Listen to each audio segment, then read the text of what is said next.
Lakeland Public Television's Common Ground is brought to you by the Minnesota Arts and Cultural Heritage Fund.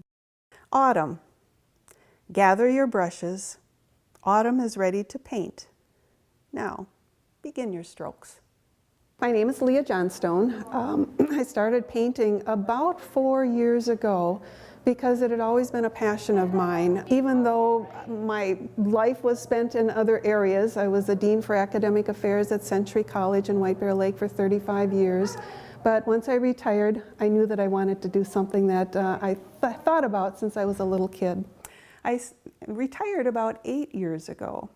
But when I retired, I was a little afraid to begin painting. It was a dream that I had held for about 60 years. And I can tell you that story too. But I was a little afraid to begin because I thought if I started and it didn't work out as I had thought it would, then there would be a dream that had been for naught for all of this time. I also started writing poems about the same time, and that's because my 94-year-old mother said I should try it, not something that I'd ever thought about trying. And after I'd painted a number of paintings and written a number of poems, I discovered that they seemed to go together. One seemed to complement the other. So now when I paint, I almost always write a poem that goes with it. Rocks along the river. Notice those rocks along the river, Dad said. See the big ones on the shore below. He pointed them out one by one on the banks of the Manitou. Each drop of water flows, said he, to its age-old destined goal. But the rocks appear to be random, said I, scattered to and fro. Quite so, he replied, but watch as they guide the water out to the lake below. We sat for a while, hand in hand, as the sun and the sky crept low on the banks of the ancient river at a place called Manitou. Now look at the rocks and the shoals, he added, in the shallow bed below. It's the rocks along the edge that calm the turbulent flow.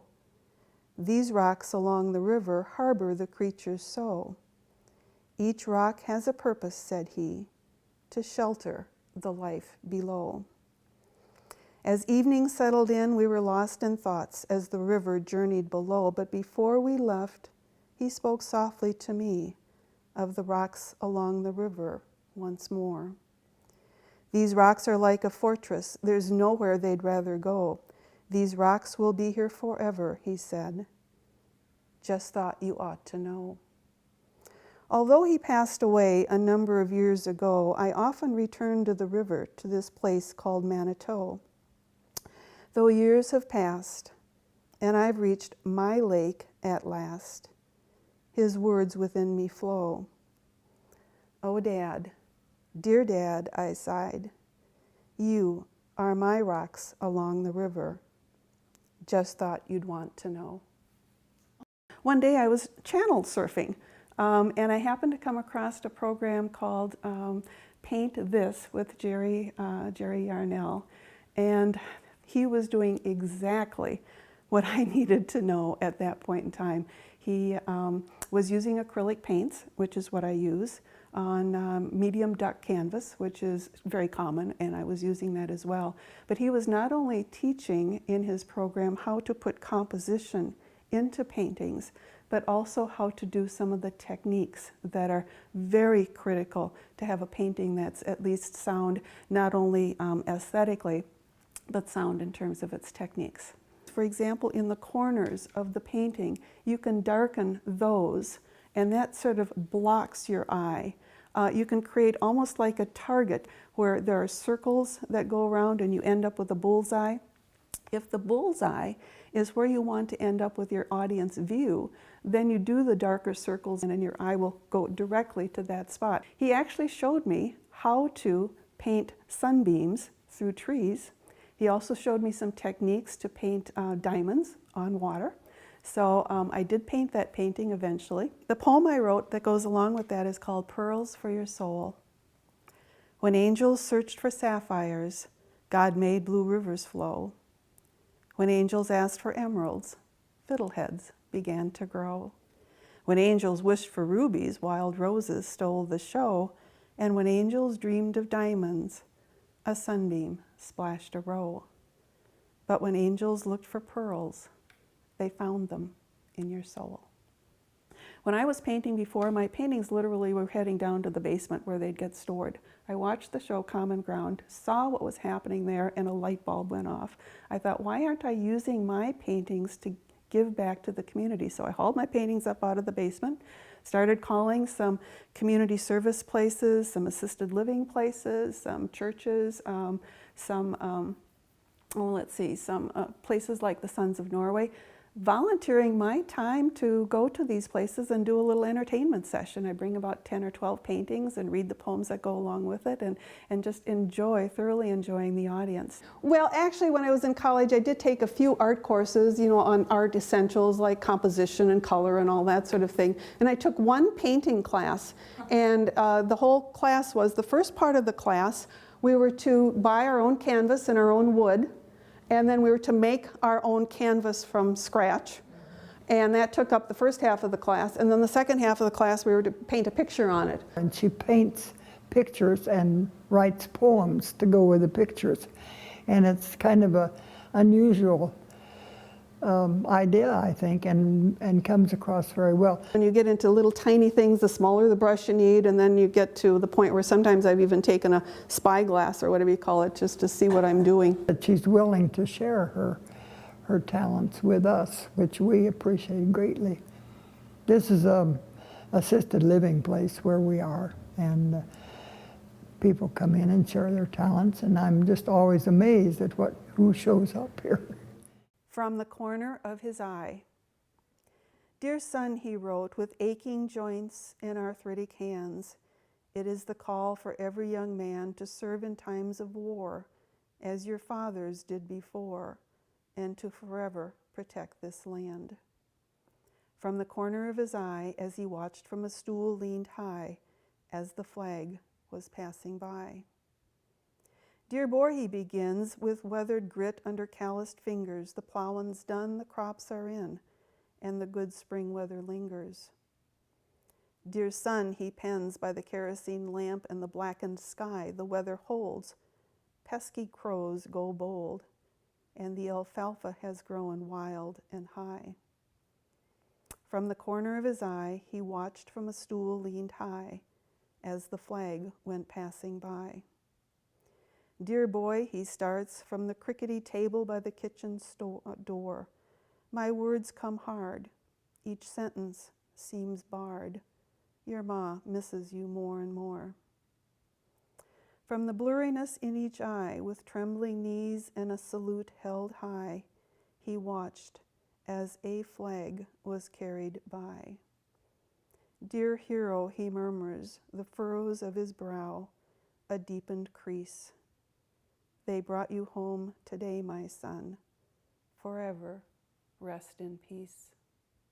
I remember the day very, very specifically. It was 1954 in the summer. I was 7 years old. Our family had been invited to go on a picnic out on along the Mississippi River, and so we did. It was late in the day, and that afternoon, as I was watching, just looking at the river, the sun came out. And it cast these incredible beams of light through the trees, lit them up just beautifully, and also created diamonds on the water. And I think as a little kid at that point, I said, boy, when I grow up, I want to be a painter. This is a painting that I'm just right in the middle of. And I know when many painters start, they like to start by doing the background area, and particularly doing what's called putting together an undercoat.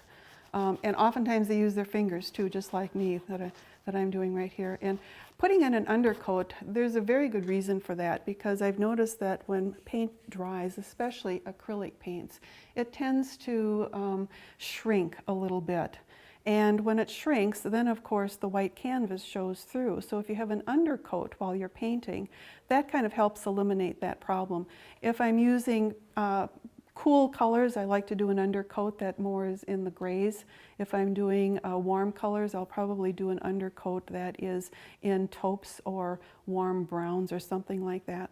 The other thing I'd like to point out as I'm starting to continue to work on this painting rather is that I've drawn in my sketch, and it's going to be a barn and then my grandfather with his milk pail walking up to the barn.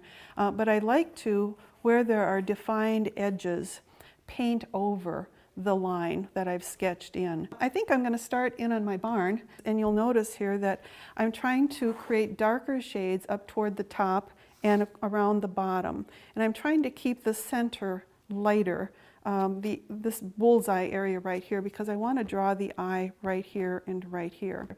The other thing that I'd like to do is it looks like the light source is coming from the left of the barn, and I'm going to try to move the light source to the back of the barn to create a different line of shadows. In the photo also, there's the family dog. His name was Butch, and he's standing right behind my grandfather's legs, but I'm not going to include him, at least not quite yet. When I get to the barn, I'm going to try and make the barn look as if the viewer would remember that the barn was red, although I'm not going to use all that much red actually in the paint.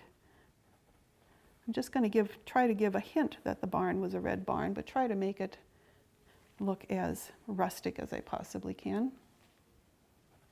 One of the techniques that was shown to me with Jerry Unell on Paint This is that paints could be mixed a variety of different ways. You can mix them here on your palette and then work from that, or in some cases do the mixing. You know, put one paint color on one side of your brush and one paint color on the other side of your brush. And let's see what we can do with trying to create a barn that's going to look quite rustic. Okay, now usually barn boards come down, so I'm going to just leave a little gap right here and just start. There's going to be a line right in there, so I'm going to just start working downward. And we're just going to keep doing this, altering the colors a little bit just to give it some interest, some character.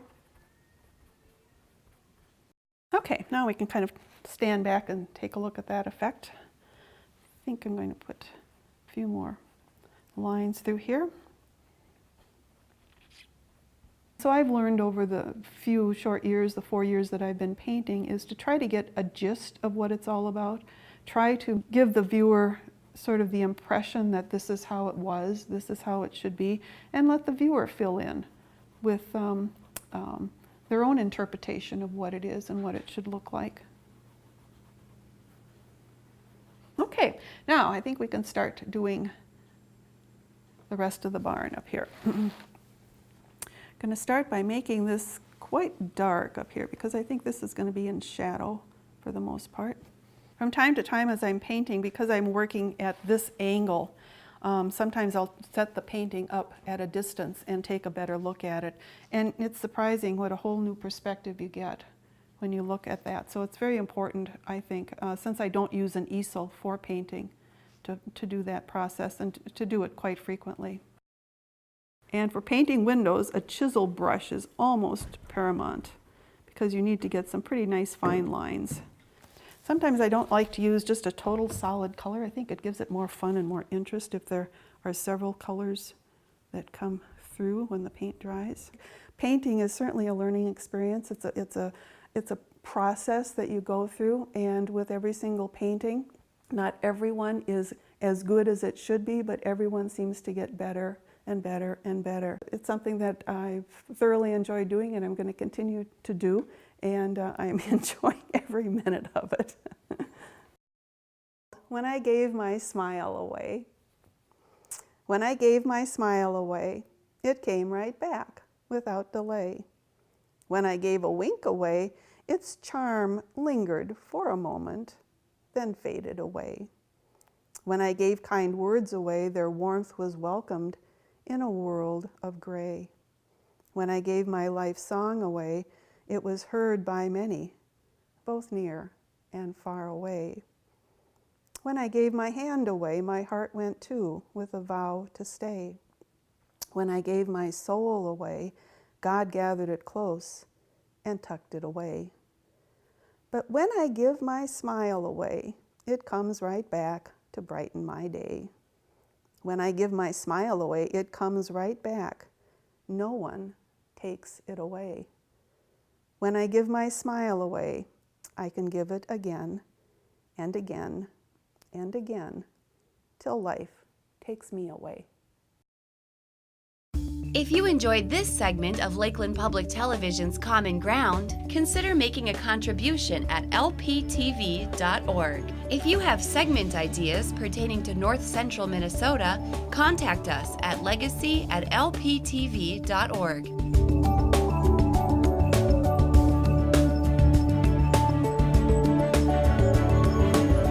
Common Ground is funded by the Minnesota Arts and Cultural Heritage Fund by the vote of the people on November 4th, 2008.